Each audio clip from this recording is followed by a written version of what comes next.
அன்பு வச்சு தானே ஆரம்பிச்சோம், அது வரும்னு அண்ணி சொல்லுவாங்க. தொடர்ந்து சோசியல் மீடியால பார்த்துட்டே இருக்கிறது வந்து பெரிய ஒரு இருட்டான ஒரு குழியில இருந்து குழந்தைங்க எல்லாம் கையை நீட்டிட்டு அண்ணா என்ன காப்பாத்துங்கன்னு சொல்றது மட்டும்தான் எனக்கு. இது ஏன் ஒரு குழந்தை எங்க அம்மா பாத்துக்கும், ஆனா அங்க ஒரு 1000 குழந்தை இருக்கு, அதை யார் பாத்துப்பாங்கன்னு அவங்க கிளம்பி அண்ணி வந்து நான் பண்றேன் அப்படின்னு சொல்லிட்டு எந்த பக்கம் போனாலும் ஒரு அகரம் ஸ்டூடெண்ட் இருப்பாங்கன்னு எனக்கு நம்பிக்கை இருக்கு. எல்லாருக்கும் வணக்கம். என்ன மாமா சௌக்கியமா? ஒரு அழகான மேடை. கமல் சார் பேசும்போது, பெரியவங்க பேசும்போது நம்ம ஒரு கல்யாண வீட்டெல்லாம் உட்காந்து கேட்டுட்டு இருப்போம்ல, அப்படி ஒரு உணர்வு, நம்ம எல்லாம் ஒண்ணுங்கிற ஒரு உணர்வு ஏற்பட்டுச்சு. அது அவ்வளோ சந்தோஷமா இருந்துச்சு. இந்த விழாவுக்கு வந்திருக்கும் பெரியவங்க எல்லாருக்கும் என்னுடைய பணிவான வணக்கத்தை சொல்லிக்கிறேன். மரியா அவர்களுக்கு, தானு சார் அவர்களுக்கு, வெங்கடேஷன் அவர்களுக்கு. இன்னும் நான் வேல்பாரி படிக்கல சார், சீக்கிரம் படிச்சிடறேன். ஆனால் அதை பற்றி நான் கேட்டுக்கிட்டே இருக்கேன். ரொம்ப ரொம்ப சந்தோஷம். உங்களுடைய விழா நிகழ்ச்சியை மொத்தமும் நான் உட்கார்ந்து பார்த்தேன். நீங்க பேசினது தமிழ் சமூகம் பத்தியும் தமிழ் அறிவு பத்தியும் நீங்க பேசினது அவ்வளோ சந்தோஷமா இருந்துச்சு கேட்கறதுக்கு. அருள்மொழி அம்மாவுக்கு வணக்கம். ஜெயரஞ்சன் சாரோட நான் ஒரு பெரிய ஃபேன். அவரோட தம்ப்நெயில்ல ஒரு ஃபோல் பார்த்தாலே கிளிக் பண்ணி பார்த்துருவேன். ஆண்டிக்கும் அங்கிளுக்கும் வணக்கம். சக்தி மசாலா அங்கிள் ஆண்டிக்கும் வணக்கம். நாகராஜன் சார் அவங்களுக்கும் வணக்கம். எல்லாருக்கும் வணக்கம். சக்தி அவர்களுக்கு வணக்கம். இது ஒரு அன்பு சார்ந்த ஒரு மேடை. நம்ம தொடர்ந்து சோசியல் மீடியால பார்த்துட்டே இருக்கிறது வந்து இங்க யாருக்கும் யார் மேலேயும் அக்கறையே கிடையாது. எல்லாருக்கும் எல்லார் மேலேயுமே ஒரு பொறாமை. இது ஒரு ஒரு ஒரு சுயநலமான ஒரு சமூகத்தில் தான் நம்ம இருக்கோம் அப்படின்னு தான் நம்ம எப்பவுமே பார்த்துட்டே இருக்கோம்.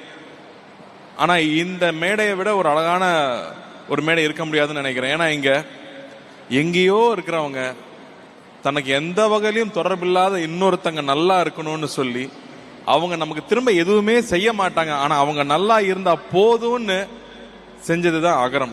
அப்படி பார்த்தா நம்மளது ஒரு பெரிய அன்பு சார்ந்த ஒரு சமூகம் அப்படின்னு இன்னைக்கு எனக்கு ரொம்ப அழகா உணர்றேன். நான் ஒவ்வொரு நாளும் உணர்வேன். எங்கேயோ ஒரு டிவியில பார்த்துட்டு இருக்கிறவங்க நானும் அகரத்துக்கு செய்யணும்னு அமெரிக்கால இருந்து ஒருத்தங்க வந்து ஃபண்ட் அனுப்புறாங்க. இங்க கல்வி நிறுவனங்கள் வச்சுட்டு இருக்கிறவங்க, அவங்க நிறைய பசங்க படிக்கிறாங்க.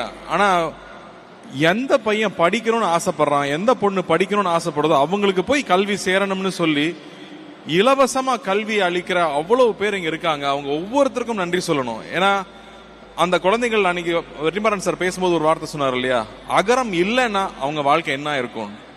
ஒரு பெரிய ஒரு இருட்டான ஒரு குழியில இருந்து குழந்தைங்க எல்லாம் கையை நீட்டிட்டு அண்ணா என்ன காப்பாத்துங்கன்னு சொல்றது மட்டும்தான் எனக்கு காதுல கேட்டுட்டே இருக்கும்.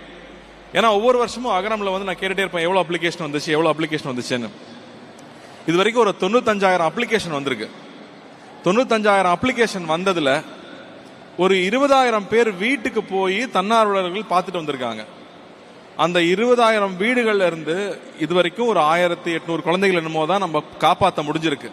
ஆனா அந்த 20,000 குழந்தைகளும் இருட்டுல இருந்த குழந்தைகள். அதுல நிறைய பேர் நம்மால வந்து வழிகாட்டி காப்பாற்ற முடிஞ்சு. ஆனா இன்னும் இருட்டுல இருக்கிற குழந்தைகள் நிறைய இருக்காங்க அப்படின்னு நினைக்கும் போது மனசு பதறுது. அப்போ இந்த மாதிரி ஒரு நிகழ்ச்சியில அகரம் ஒரு 16 வருஷம் தாண்டி வந்திருக்கு. தொடர்ச்சியா போராடி இருக்காங்க. இது ரொம்ப ஈஸியான ஒரு ஜேர்னி இல்ல. அவர் என்னங்க அவர் பாத்துக்குவார், அவர் என்ன பாத்துக்குவாங்கன்னு ஈஸியா சொல்லிடலாம். அப்படி நடக்கல. இது எல்லாரும் சேர்ந்து செஞ்சதுதான் அகரம். எல்லாரும் தொடர்ச்சியா செஞ்சதுதான் அகரம். 16 வருஷம் நடந்திருக்கு. அதுல குழந்தைகளோட உழைப்பு அவ்வளவு முக்கியமா இருக்கு. அவங்க திரும்ப வந்து அவங்க கையில் எடுத்து இன்னைக்கு அகரத்தை நடத்திட்டு இருக்காங்கிறது தான் இங்க ரொம்ப ரொம்ப அழகான ஒரு விஷயம். இந்த விஷயத்துல நான் முக்கியமா நினைச்சு பாக்குறது யாருன்னா அந்த குடும்பங்களை தான். அந்த ஒரு குழந்தை படிச்சு வந்ததுக்கு அப்புறம் அந்த அப்பாவுக்கும் அவங்க அம்மாவுக்கும் இருக்கிற ஒரு சந்தோஷம் இருக்குல்ல, அது எந்த அளவு நம்ம ஈடு கொடுத்துட முடியுமா? கல்வி மட்டும்தான் அதை திருப்பி கொடுத்துருக்கு. வாலண்டியர்ஸ் பத்தி நான் யோசிச்சு பார்க்க, அருள்மொழி அம்மா மட்டும்தான் அந்த வார்த்தையை சொன்னாங்க. யாராவது சொல்லுவாங்களான்னு நான் வெயிட் பண்ணிட்டு இருந்தேன். ஏன்னா சாட்டர்டே சண்டே மட்டும்தான் இவங்க எல்லாரும். ஏன்னா வாலண்டியர்ஸ்னா யாருன்னு நிறைய பேருக்கு ஒரு டவுட் இருக்கு. நான் அதை கிளியரா சொல்லிடுறேன். வாலண்டியர்ஸ்ங்கிறவங்க ஏதோ ஒரு கம்பெனிலயோ எங்கேயோ வேலை பண்ணிட்டு இருக்கிறவங்க, நானும் இந்த சமூகத்துக்கு ஏதாவது பண்ணணும், என்னால வந்து பணம் கொடுக்க முடியாது ஆனா நேரத்தை கொடுக்க முடியும்னு சொல்லி வீக்கெண்ட்ஸும் சரி வீக் டேஸும் சரி அவங்களுடைய டைமை ஃபுல்லா இங்க கொடுக்குறாங்க.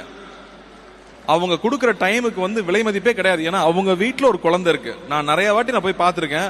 குழந்தை என்ன பண்ணுது, அம்மா கிட்ட விட்டு வந்துட்டேனா அப்படின்னு சொல்லும். சாட்டர்டே சண்டே மட்டும்தான் அம்மா வீட்டுல இருப்பாங்க. அந்த 2 நாளும் அம்மா என் கூட இருக்க மாட்டாங்கன்னு அந்த குழந்தை எவ்வளவு பெரிய தியாகம் பண்ணிருக்கு. அவங்க என்ன யோசிச்சிருப்பாங்க, இது ஏன் ஒரு குழந்தை எங்க அம்மா பாத்துக்கும், ஆனா அங்க ஒரு 1000 குழந்தை இருக்கு, அதை யார் பாத்துப்பாங்கன்னு அவங்க கிளம்பி வர்றாங்க. அந்த வாலண்டியர்ஸ்ல இருந்த அவங்க குடும்பங்கள்ல இருந்த ஒவ்வொருத்தருக்கும், அவங்களோட தகப்பனுக்கும் அவங்க குழந்தைகளுக்கும் நான் இங்க ரொம்ப ரொம்ப நன்றி சொல்றேன். ஏன்னா அவங்களுடைய தியாகம் தான் இங்க நடந்திருக்கு. ஸோ வாலண்டியர்ஸ்ங்கிறவங்க எனக்கு ஒண்ணுமே தெரியாத நான் எப்படி வாலண்டியரா இருக்கிறதுன்னு சில பேர் கேட்கலாம். ஆனா இங்க வாலண்டியர்ஸ்க்கும் ட்ரைனிங் இருக்கு, அவங்களுக்கு ஒரு ஒர்க் ஷாப் இருக்கு. ஸோ ஒரு குழந்தையை எப்படி வழி நடத்தணுங்கிற பயிற்சி கொடுத்து தான் இங்க நீங்க உள்ள வருவீங்க. இங்க வாலண்டியர்ஸா இருக்கிறவங்களுக்கு வெவ்வேறு வேலைகள் இருக்கும். அட்மினா இருப்பாங்க, சில பேர் வந்து மென்டார்ஸா இருப்பாங்க. மென்டார்ஸ்ங்கிறவங்க ஒரு 5 ஸ்டூடெண்ட்ஸுக்கு ஒரு மென்டாரா இருக்காங்கன்னா எந்நேரமும் அவங்களுக்கு தொடர்புல இருப்பாங்க. அவங்களுக்கு அவ்வளோ இன்ஃபீரியாரிட்டி காம்ப்ளெக்ஸ் இருக்கும். எனக்கு இன்னொரு இன்சிடென்ட் ஞாபகம் இருக்கு. ஏன்னா நான் வீட்டில் சின்ன வயசுல இருந்து பார்த்த விஷயங்கள் தான் நமக்கும் இன்ஸ்பிரேஷனா இருக்கு, நம்மளும் மற்றவங்களுக்கு செய்யணும்னு நினைக்கிறோம். கோவிட் டைம்ல நினைக்கிறேன் நிறைய ஹாஸ்பிட்டல்ஸ்ல வந்து சில கருவிகள்லாம் கிடைக்கலங்கிறப்போ அண்ணி வந்து நான் பண்றேன் அப்படின்னு சொல்லிட்டு, இதுக்கும் கல்விக்கும் சம்மந்தம் இல்லை, ஆனா அங்க ஒரு தேவை இருக்குன்னு அகரம் மூலமா தான் நமக்கு தெரியுது. அகரம் மூலமா தான் ஒரு சின்ன சின்ன கிராமத்துல ஒரு தேவை இருக்குன்னு நமக்கு தெரியுது. ஏன்னா எல்லா சின்ன சின்ன இடங்களையும் நம்ம பசங்க இருக்காங்க. அப்ப தொடர்ந்து அது செஞ்சாங்க. அம்மா பார்த்தோம்னா கண்ணுக்கே தெரியாது, எப்பா அந்த வீட்டுல வேலை செய்யறம்மா உங்ககிட்ட சொல்லல, ஃபீஸ் கட்ட முடியலன்னு சொல்லி நான் காசு கொடுத்துட்டேன் அப்படிம்பாங்க. சின்ன வயசுல அப்பா பார்த்திருக்கேன். நம்மளோட புத்திசாலித்தனம் என்ன, 10 ரூபா செலவு பண்ண வேண்டிய இடத்துல 5 ரூபா செலவு பண்ணா நீ புத்திசாலி இல்லையா, அப்படிதான் நம்ம கத்துக்கிட்டு இருக்கோம். போர்ட்டர்ஸ் வருவாங்க ட்ரெயின்ல போகும்போது ஊருக்கு, அவன் சார் 50 ரூபா 50 ரூபா, சரிப்பா வாப்பான்னு கூட்டிட்டு போவான். அப்ப 50 ரூபா கேட்கிறாரு, ரொம்ப ஜாஸ்தின்னு நான் சொல்லுவேன். ஏன்னா நான் காசு ரொம்ப கராரா இருப்பேன். 50 ரூபான்னு சொல்லிட்டே வருவாரு. எனக்கு 50 ரூபா கொடுக்குறாருன்னு இருக்கும். அங்க போனா 100 ரூபா எடுத்து கொடுப்பாரு. எப்பா 50 ரூபாயே ஜாஸ்தி, 100 ரூபாய் ஏன்பா கொடுப்பீங்கன்னு கேட்டா, அந்த 100 ரூபா வச்சு அவன் வீடு கட்டிடுவானா, அவன் போனா பிள்ளைக்கு ஏதாவது சாப்பிட்றதுக்கு வாங்கி கொடுப்பான்னு சொல்லுவாரு. எனக்கு இது நான் வந்து ஒரு 10 வயசுல நான் கேட்ட கதை இது. ஆனா இன்னைக்கு வரைக்கும் அதை மறக்கவே இல்லை. ஸோ இந்த மாதிரி ஒரு விஷயத்த நான் தொடர்ந்து கேட்டுக்கிட்டே இருக்கேன். அப்போ நம்ம நல்லதே தான் செய்வோம், நம்ம கூட இருக்கும் நல்லதே தான் செய்வாங்க. இந்த பாதை தொடரணும் அப்படின்னு ரொம்ப ஆசைப்படுறேன். அதுக்கு இன்னும் நிறைய பேர் கை சேர்க்கணும்னு நான் கேட்டுக்கிறேன். இன்ஃபேக்ட் தியாதேவ் 2 பேருமே வந்து மாதம் 300ல வந்து அவங்களோட பாக்கெட் மணியை கொடுத்துட்டு இருக்காங்கன்னு இப்பதான் எங்களுக்கு சொன்னாங்க. எனக்கு ரொம்ப சந்தோஷமா இருந்துச்சு. ஸோ தொடர்ந்து அடுத்தவங்க நல்லா இருக்கணும்னு நினைக்கிறவங்க தயவு செஞ்சு அகரம் கூட சேருங்க. அகரம் கூட கை சேர்க்கும் போது இது இன்னும் பலமாகும்.